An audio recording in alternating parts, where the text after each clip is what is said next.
E para que não me exaltasse pelas excelências das revelações, foi-me dado um espinho na carne, mensageiro de Satanás. Paulo, segunda carta aos Coríntios, capítulo 12, versículo 7. Atitude sumamente perigosa, louvar o homem a si mesmo, presumindo desconhecer que se encontra em plano de serviço árduo, dentro do qual lhe compete emitir diariamente testemunhos difíceis. É posição mental não somente ameaçadora, quanto falsa, porque lá vem um momento inesperado em que o espinho do coração aparece.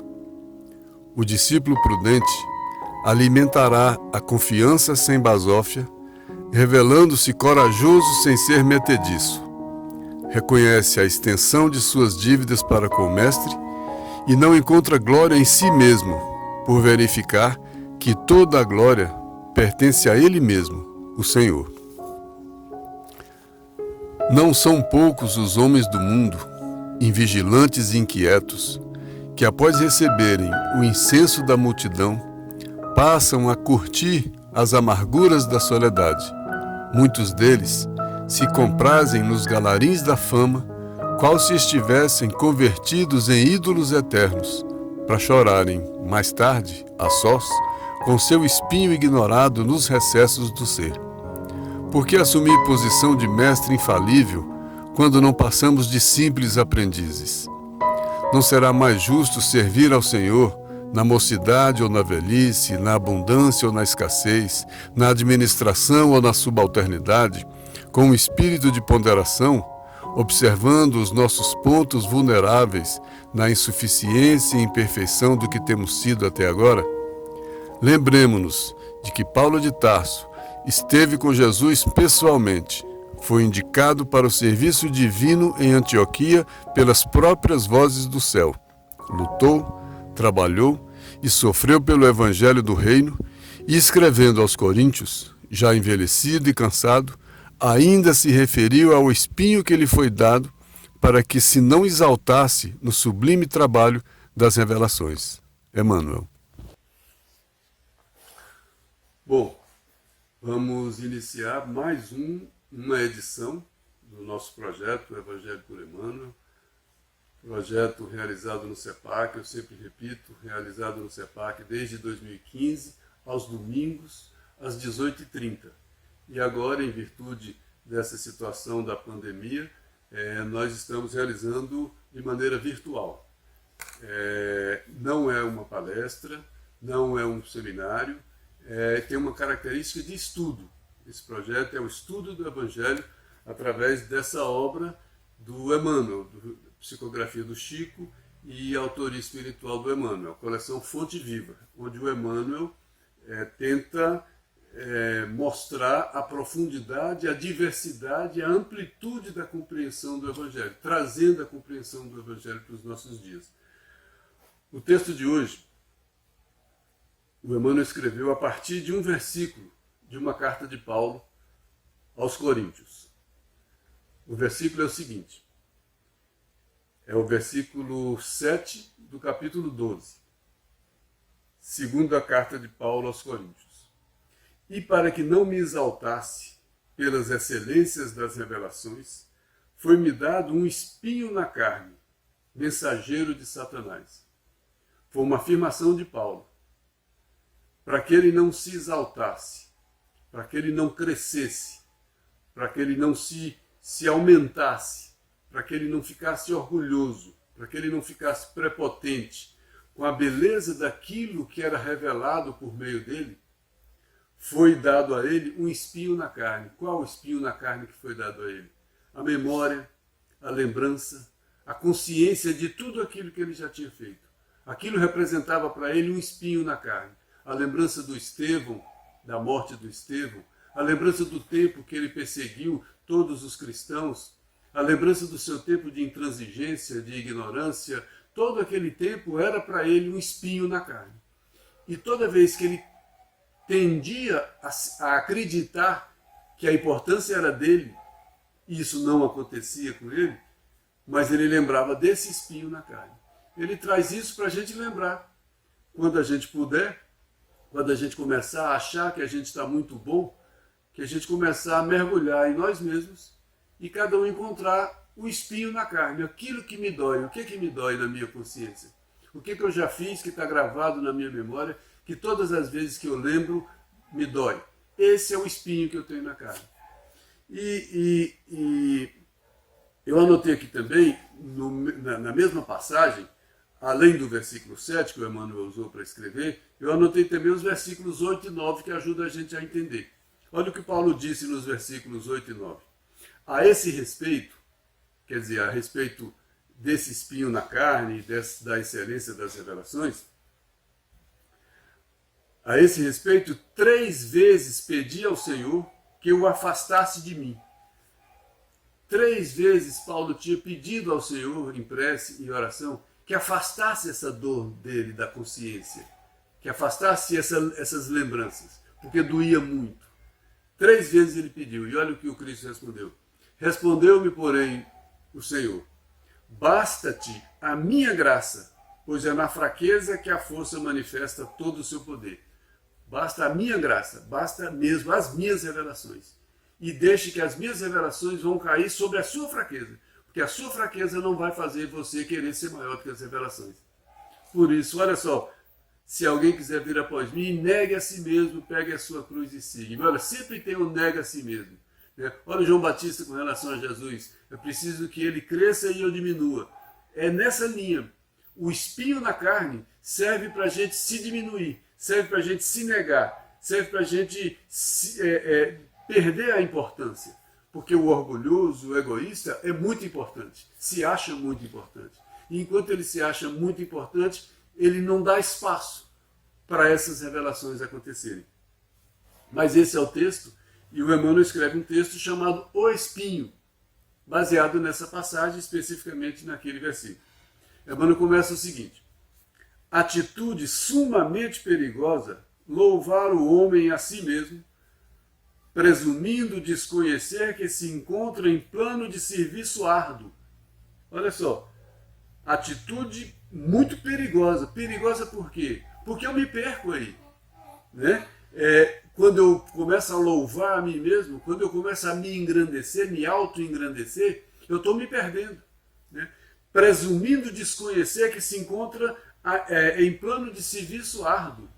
Quer dizer, quando eu começo a achar que eu sou bom demais, eu estou mostrando que eu não estou entendendo que eu estou num planeta de provas e expiações.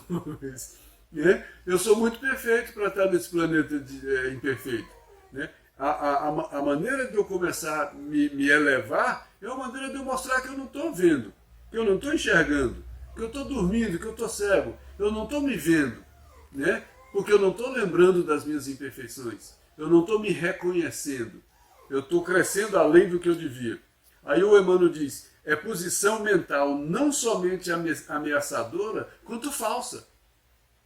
Ameaça o meu equilíbrio, a minha harmonia, e é totalmente falsa, porque o grande não sou eu. O grande é o que é revelado através das lições. Né? É posição mental não somente ameaçadora, quanto falsa, porque lá vem um momento inesperado em que o espinho do coração aparece. Então eu começo a me achar muito grande, muito arrogante, muito importante, muito prepotente, muito poderoso, e quando pensa que não, vem um novo espinho na carne, um momento inesperado que o espinho no coração aparece.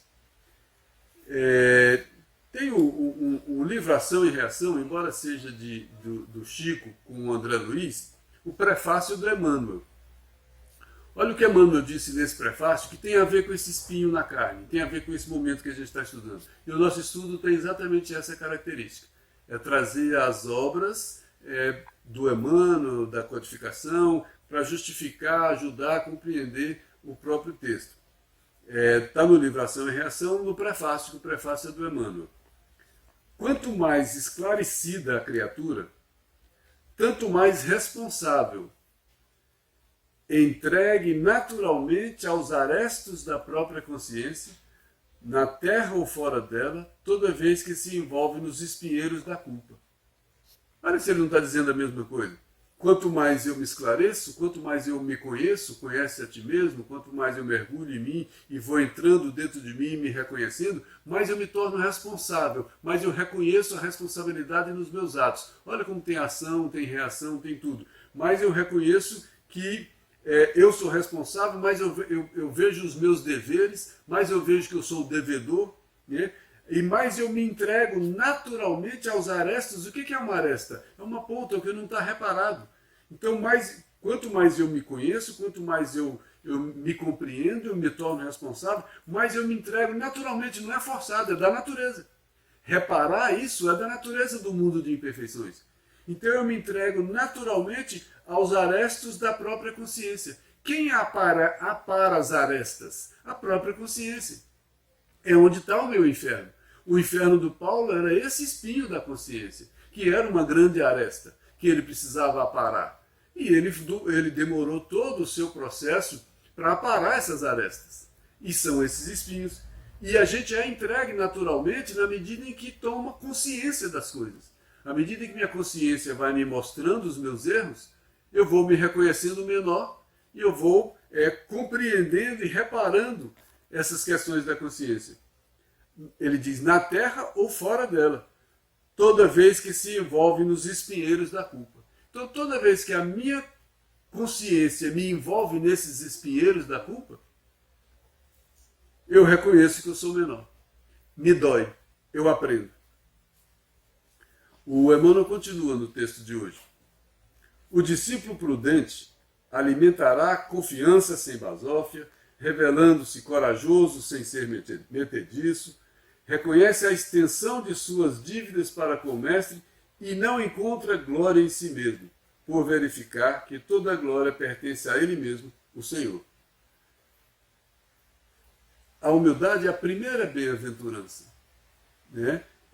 É a porta de entrada nesse mundo novo, nesse mundo profundo, nesse mundo do eu, nesse mundo da consciência.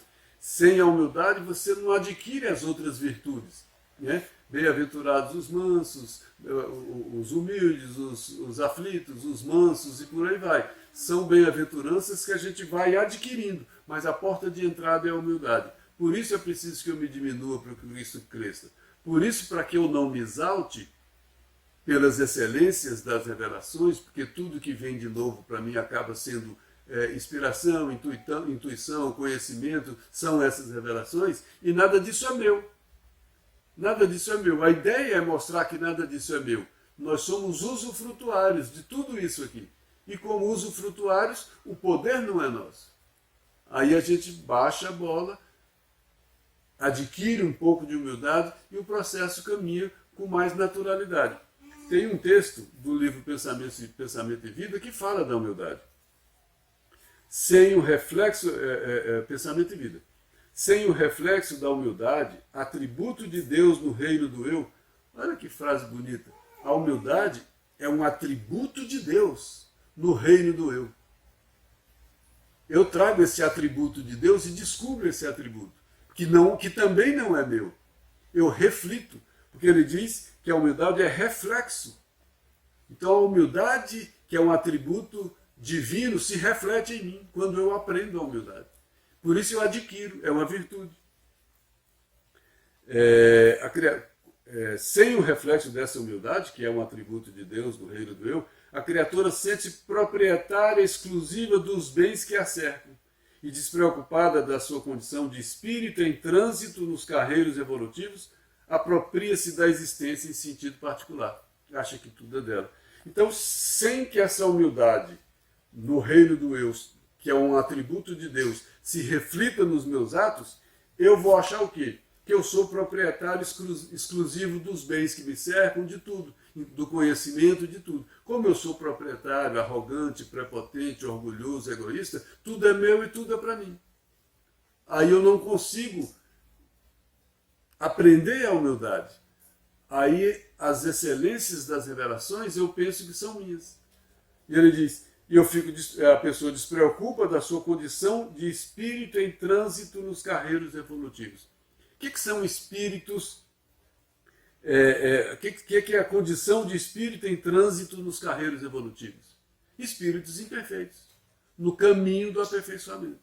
Então, quando eu acho que eu sou o poderoso proprietário de tudo isso, eu acho que eu esqueço que eu sou imperfeito. Eu começo a perceber uma nova pessoa, eu crio uma ilusão. Eu sou uma ilusão. Aquele eu arrogante, prepotente, poderoso, não é um eu real, é um eu iludido, criado pela fantasia da falta de humildade, do egoísmo e do orgulho. E voltando para o texto de hoje, o Emmanuel diz: não são poucos os homens do mundo, invigilantes e inquietos, que após receberem o incenso da multidão, passam a curtir as amarguras da sociedade, as amarguras da soledade, da solidão. Então não são poucos aqueles, porque não vigiaram, que recebem o incenso da multidão, recebem o aplauso da multidão, e quando recebem o aplauso, embarcam nesse aplauso para depois curtirem a amargura da solidão, porque aquilo não era deles. Tem uma passagem do Evangelho, está em Atos dos Apóstolos, que Paulo mostra isso com todas as letras, com toda a beleza. Está no livro Pão Nosso, capítulo 33, trabalhemos também. Olha o versículo. Deixa eu dizer o que estava acontecendo. Paulo estava na cidade de Listra, ele e Barnabé. E naquelas caminhadas cheias de perseguição e tudo. E na cidade de Listra, Paulo curou um deficiente físico, que no Evangelho está escrito um coxo, que de nascença, que era um deficiente físico. E quando ele curou, os habitantes de Listra começaram a achar que Paulo era Deus, que Barnabé era Deus. Paulo era Hermes, Barnabé era Zeus. Eles começaram a querer trazer animais para sacrificar e olhando para Paulo e para Barnabé como se eles fossem deuses. Para a pessoa humana, normal, ele ia aproveitar dessa situação, né? Eu ia curtir uma de Deus ali um pouquinho, depois eu dava um jeito e ia embora. Mas olha o que Paulo, na mesma hora, varões, quer dizer, senhores, por que fazeis essas coisas? Nós também somos homens como vocês, sujeitos às mesmas paixões. Isso está em Atos, capítulo 14, versículo 15. Quando Paulo curou, também não foi maravilha dele. Foi o poder de Deus, foi o auxílio de Jesus que ele conseguiu curar. O dia que ele curar, que achar que é por ele, olha quanta gente faz alguma coisa pelos outros e começa a acreditar que são eles. Aí vem os aplausos e eles se envaidecem com os aplausos, nós nos envaidecemos com os aplausos e achamos que somos nós.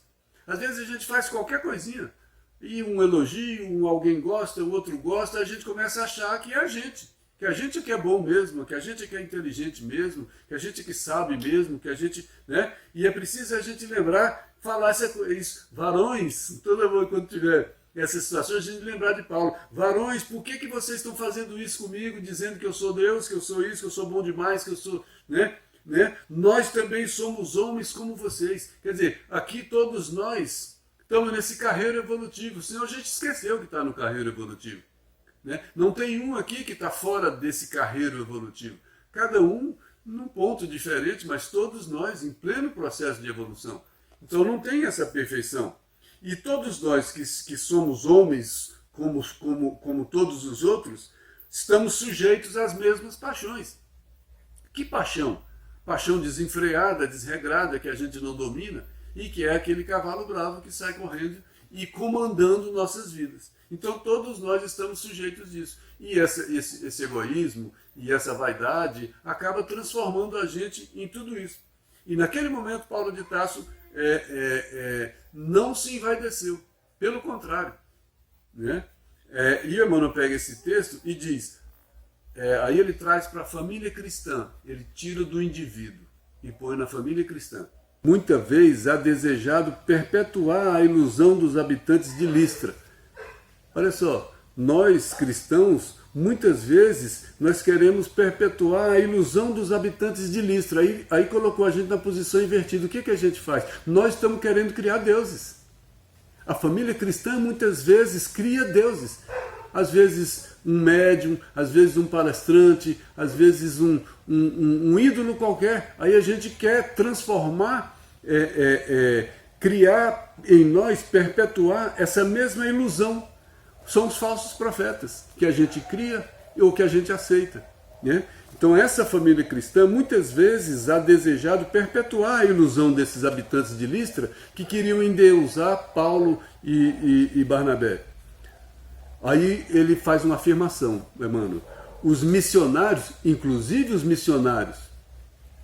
missionários não possuem privilégios ante o espírito de testemunho pessoal. Paulo era um missionário. Ele está dizendo aqui que ele não possuía privilégio. E não possui privilégio. Tem um texto do Emmanuel que diz: o tempo e o sofrimento que o Paulo teve para lavar suas mãos. Né? Para lavar suas mãos, o que significa? Para tirar esses espinhos que estavam na carne. Né? Então, mesmo os missionários têm seus espinhos.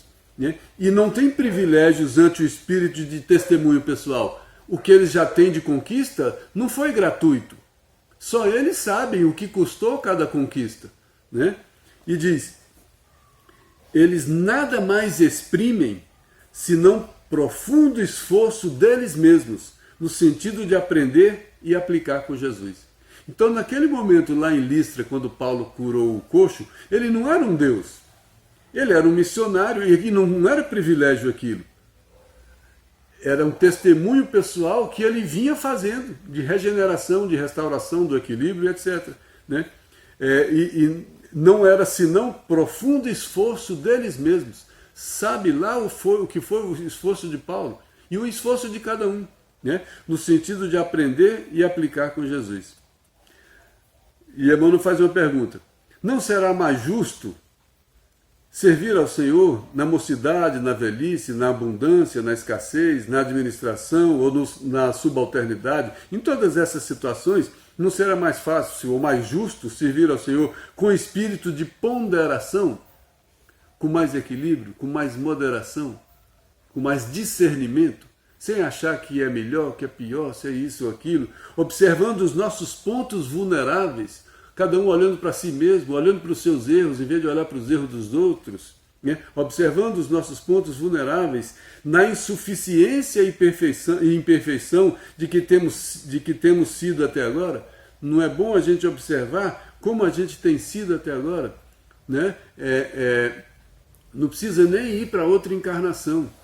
Né? Nós temos memória, e toda vez que a gente chega numa existência, a nossa memória é um filme que grava tudo o que a gente está fazendo. E se a gente soubesse que estava tudo gravado, a gente ia tomar muito mais cuidado com as gravações. Porque o tempo passa, a gente vai se aperfeiçoando, vai fazendo algumas conquistas na consciência, e depois ali na frente, essas memórias vão passando, esses filmes vão passando na nossa memória, e quanto arrependimento a gente tem dessa mesma encarnação. Talvez é por isso mesmo que a gente não enxerga outras encarnações, porque a gente não aguentaria assistir o filme de outras. Basta o filme dessas, que já fazem a gente, às vezes, se arrepender de tanta coisa que poderia não ter feito, mas já fez. Agora não tem que mudar o passado, tem que mudar o futuro. Né? Agora é não fazer mais. No livro Conduta Espírita, que também Chico e André Luiz, esse livro fala de uma série de condutas, né? Conduta apropriada ao espírita. Aí eu anotei trechos de 3 tipos de conduta. Uma conduta perante nós mesmos, que é o capítulo 18, uma conduta perante a própria doutrina, que é o 46, e uma conduta perante Jesus, que é o capítulo 47. Essas 3 condutas mostram a conduta moderada que ele está sugerindo aqui. Essa conduta em que a gente enxerga o espinho e não se exalta. Olha o que ele diz. Perante nós mesmos, o que o livro Conduta Espírita sugere? Que conduta esse livro sugere? Vigiar as próprias manifestações, não se julgando indispensável e preferindo a autocrítica ao autoelogio. Vigiar as manifestações e ações, não se julgando indispensável. Ninguém é indispensável. E preferindo a autocrítica ao autoelogio. que a mão direita não sabe o que fez a mão esquerda, não sabe o que fez a mão esquerda. Eu não preciso ficar me autoelogiando. Eu faço uma coisa e pelo outro lado vou, né? Recordando que o exemplo da humildade é a maior força para a transformação das criaturas. O exemplo da humildade é a porta de entrada nesse caminho novo, nesse caminho de conquista de virtude. Perante a própria doutrina, aí já é a postura do espírita diante da doutrina. Recordar o que a gente já sabe, né? A realidade. Então não é um fato qualquer. Recordar que é de fato. O que a gente precisa lembrar que é um fato? Que o espiritismo não tem chefes humanos. Grandes deuses. O espiritismo não tem chefes humanos. E recordar também que nenhum dos ceareiros do seu campo multiforme de atividades é imprescindível. Nenhum de nós que atua nos diversos campos, no multiforme, né? No campo multiforme de atividades, em todas as formas de atividade, ninguém é imprescindível. Então é uma conduta perante a doutrina. Todos somos iguais, né? É claro que cada um tem o seu papel, cada um tem sua função, mas funções diferentes não são diferentes em importância, são diferentes na função. E perante Jesus, em todos os instantes, conhecer-se na presença invisível de Jesus, que nos ampara nas obras do bem eterno. Em todas as circunstâncias, eleger no Senhor o mestre invariável de cada dia. Nós somos o rebanho, Jesus é o divino pastor. E a gente quer ser o pastor. Lembremos-nos de que Paulo de Tarso esteve com Jesus pessoalmente, foi indicado para o serviço divino em Antioquia, lutou, trabalhou, sofreu pelo Evangelho. É um resumo do Paulo de Tarso, olha o tamanho da luta dele, né? E mesmo assim, quando ele escreveu aos Coríntios, já envelhecido e cansado, já no final da sua luta, ele ainda se referiu ao espinho na carne. Ele ainda foi falar do espinho na carne. Mas aí tem um momento em que Paulo conseguiu tirar o espinho na carne, que eu fui encontrar esse momento em outro livro, no livro Paulo e Estevão, capítulo 8, o martírio em Jerusalém. Olha um pequeno trecho desse livro, olha que beleza, e olha o grande processo de reajustamento do Paulo de Tarso. Foi no momento em que ele já estava condenado e estava esperando para ir para Roma, e decidiram já enviar o Paulo de Tarso para Roma. E quando ele foi para Roma, ele estava lá no porto, e lá no porto, já para embarcar para Roma, para cumprir sua sentença lá em Roma, ele estava numa grande reflexão. E o texto fala assim, ó, naquele momento, lá naquela praça à beira-mar, já esperando o navio para embarcar, para ir para Roma, seu coração mergulhava em doces reflexões e preces ardentes, quando foi surpreendido com a compacta multidão que se premia e agitava na extensa praça à beira-mar. Ele estava refletindo, pensando na sua vida e no que fosse, quando um monte de gente começou a chegar. E no livro Paulo Estevão fala, chegavam crianças, velhos, todo mundo, demonstrando o afeto, o amor, o carinho, o respeito que tinha por Paulo de Tarso. E se transformou numa multidão, num momento lindo. E o Lucas assistiu esse momento e fez um comentário também. Olha, aqueles carinhos do povo lhe falavam brandamente a alma. Significavam, olha esse trecho, aquele carinho do povo, significavam que já não era o algoz implacável que até então não pudera compreender a misericórdia divina. Ele estava entendendo naquele momento que ele estava tirando o espinho do coração, pela misericórdia divina, pela luta dele, pelo trabalho que ele fez, pelas oportunidades que ele teve de fazer tudo o que ele fez. Naquele momento ele sentiu sua redenção. Lindo esse trecho, né? Significavam que já não era o algoz implacável que até então não pudera compreender a misericórdia divina. Traduziam a quitação do seu débito com a alma do povo.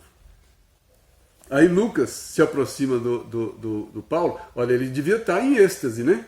Porque ele com aquele espinho na carne, com aquele sempre sentindo que era devedor, sempre sentindo aquela dor de ter de ter perseguido os cristãos, da situação da morte de Estevão, de Abigail, toda aquela situação, e naquele momento ele estava fazendo outras reflexões.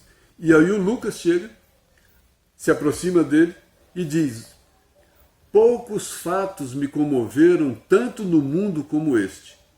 Registrarei nas minhas anotações como foste amado. O que Lucas falou para o Paulo? Nossa, eu nunca vi um fato tão comovente como esse.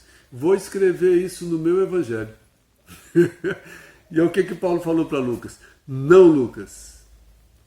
Era hora dele se exaltar, né?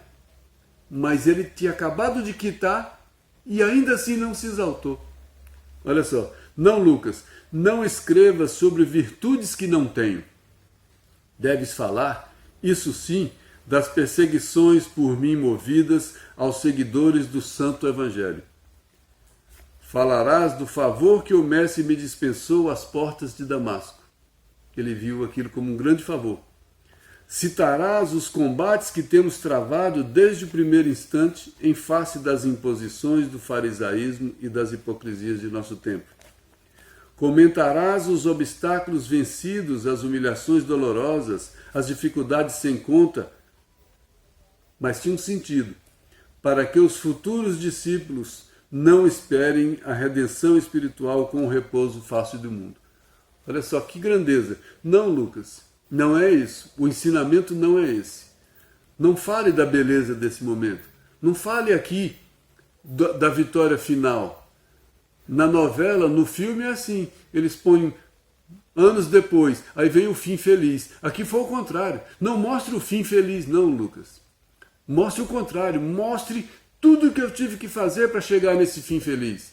Mostre que eu estou aqui no meio dessa multidão, com esse momento rico, onde eu estou sentindo que pode se traduz a minha quitação, a quitação do meu débito, com isso eu tiro o espinho da carne. Não mostra só isso, não. Mostra o que me custou chegar a esse ponto. Para quê? Tem um sentido. Para que os futuros discípulos não esperem a redenção espiritual com o repouso fácil do mundo. Para que depois todo mundo no Evangelho estude o Evangelho e perceba que a redenção que eu consegui não foi fácil. E que a redenção de todo mundo também é feita com luta. E que ninguém é o poderoso. Ninguém tem que se exaltar. A gente tem que ser mais humilde, mais manso, compreender, nada possuímos de nós mesmos, o Paulo disse.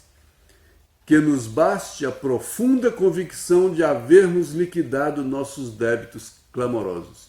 Então, depois desses pequenos pontos, dessas pequenas reflexões, a gente vai ler mais uma vez o versículo e vai ver o que Paulo de Tarso disse nessa segunda epístola aos Coríntios.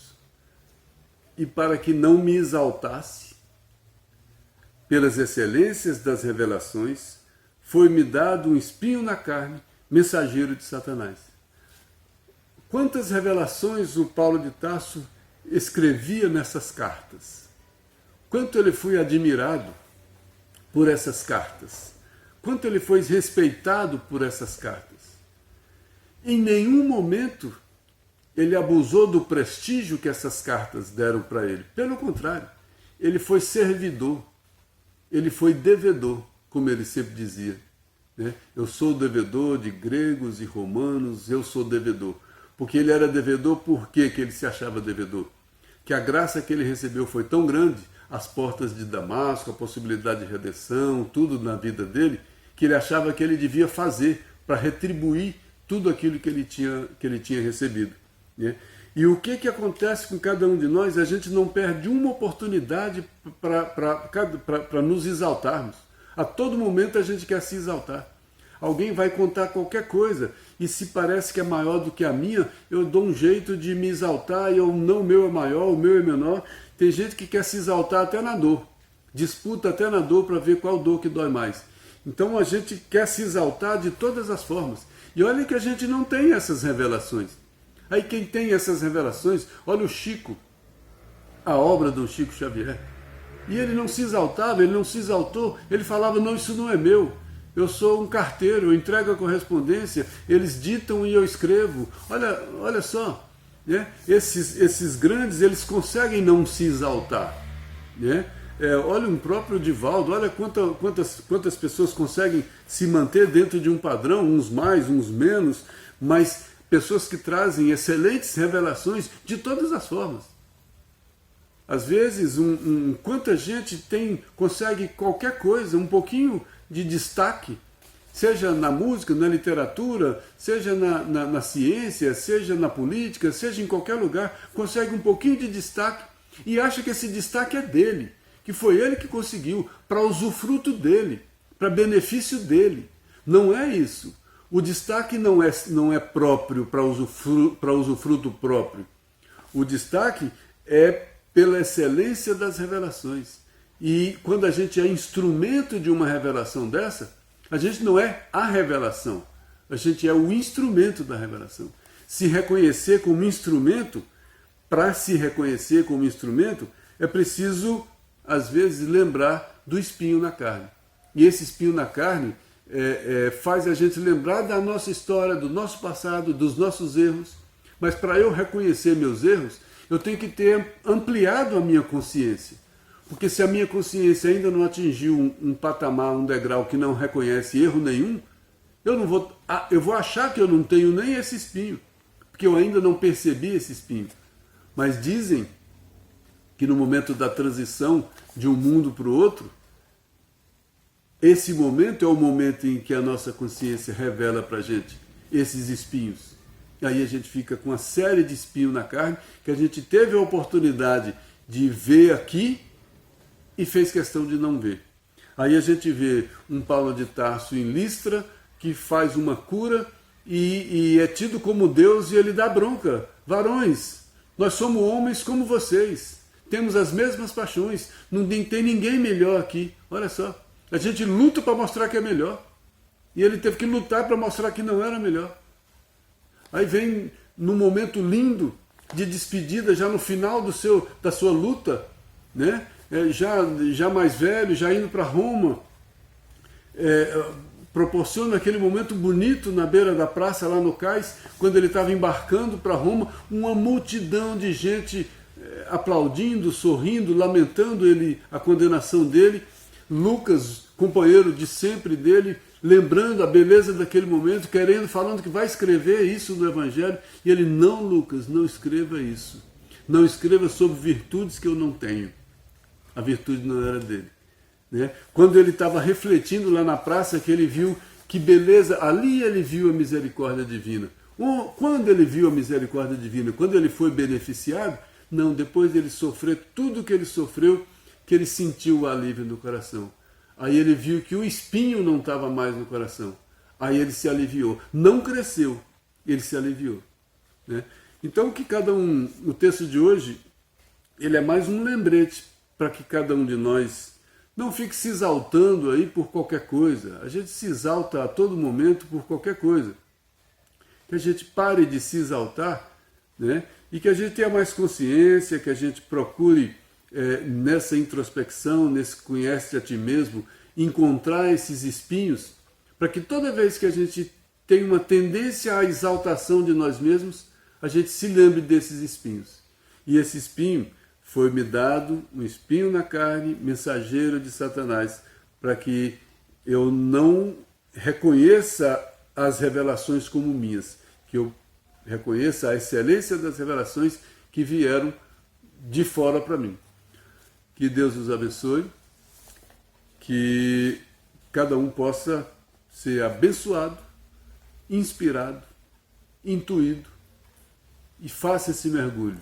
Que cada um encontre os espinhos que já existem e não coloque mais espinhos.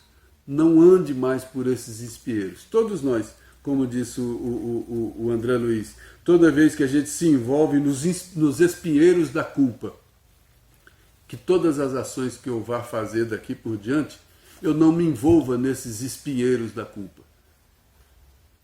Até a próxima.